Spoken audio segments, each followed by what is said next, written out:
Bon dia i benvinguts de nou al Parlem Clar. En aquest cas parlarem de 4 assumptes d'actualitat política que han succeït precisament en aquest mes de gener.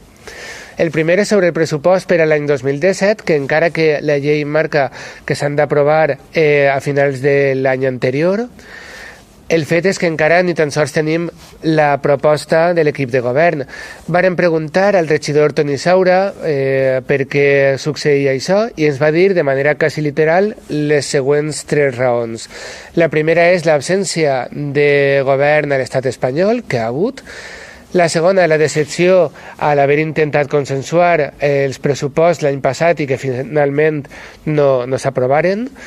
I la tercera era la seva menor disponibilitat de temps, sent, això ho tenim que remarcar, que ell podria estar alliberat, per això no ho entenem en el nostre grup. Mentrestant, continuem amb un pressupost prorrogat des del 2015. El segon assumpte és sobre Juan Carlos Mellado, que fins ara era l'únic regidor del grup municipal Ciudadanos que ha sigut expulsat del partit. Tots els partits havíem escoltat rumors del seu distanciament amb el seu col·lectiu, però el fet és que ara és quan s'ha formalitzat el seu canvi al grup de no adscrits. Per cert, Juan Carlos Mellado és l'únic regidor que recolza l'equip de govern quan tots els altres partits del ple votem en contra. I, per cert, això causa un cert paral·lelisme amb la legislatura passada, on l'equip de govern sol es trobava el recolzament, el PSOE sol es trobava el recolzament de 2 regidors que deixaren d'estar en el Partit Popular.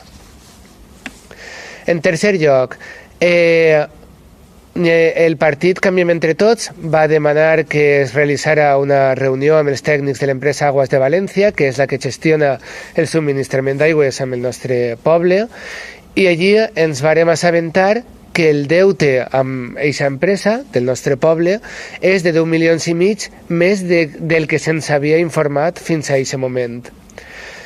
I en quart lloc, precisament arrel que es va saber aquesta informació del deute, el PSOE va iniciar una campanya de distracció, de bombes de fum, en el que, amb informació falsa, incompleta i sobre assumptes que pensàvem que ja havien quedat enrere, se'ns intentava difamar.